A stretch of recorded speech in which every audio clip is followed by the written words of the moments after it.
గురుభ్యో నమః. హరి ఓం. అందరికీ నమస్కారం. ఈరోజు అశ్విని నుంచి రేవతి వరకు నక్షత్రాలలో 11వ నక్షత్రమైన పూర్వా ఫల్గుని అనగా పుబ్బా నక్షత్రం గురించి తెలుసుకుందాము. ఈ పుబ్బా నక్షత్రంలో జన్మించిన వారు శుక్రుని అనుగ్రహం వల్ల ఈ నక్షత్ర జాతకులు చాలా అందంగా, ఆకర్షణీయంగా, సౌందర్యవంతంగా ఎప్పుడూ కూడా వీరు అందరినీ ఆకర్షించే విధంగా ఉంటారు. ఈ నక్షత్రం వారు నిత్యము కూడా అలంకార ప్రియులు, ఆభరణ ప్రియులు. ఏది కావాలన్నా కూడా వారు వెంటనే అది తీసుకోవాలని లక్షణం కూడా వీరికి ఉంటుంది.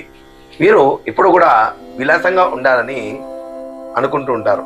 ఈ నక్షత్రం వారు తల్లిదండ్రుల ఆప్యాయతలను పొందగలరు. నిత్యము కూడా సత్యము, ధర్మము, న్యాయము కోసము పాటుపడతారు. అలాగే సంగీత ప్రియులు. ఈ నక్షత్ర జాతకులు ఇప్పుడు కూడా పరిశుభ్రంగా ఉండాలని ఆలోచిస్తుంటారు, పరిశుభ్రంగా ఉంటారు. అలాగే కళా పోషకులు గొప్ప ధనవంతులే గాక మంచి దాతలు కూడా. ఈ నక్షత్రం వారికి సంసార జీవితంలో సుఖం పొందే అవకాశం కొద్దిగా తక్కువగా ఉంటుంది. ఈ నక్షత్రం వారు నిత్యము కూడా సూర్యుడికి, శుక్రుడికి, లక్ష్మీదేవికి పూజ, హోమ కార్యక్రమాలు నిర్వహిస్తే వీరి జీవితం అంతా కూడా శుభం కలుగుతుంది.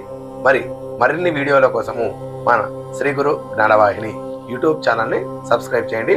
జై శ్రీరామ్.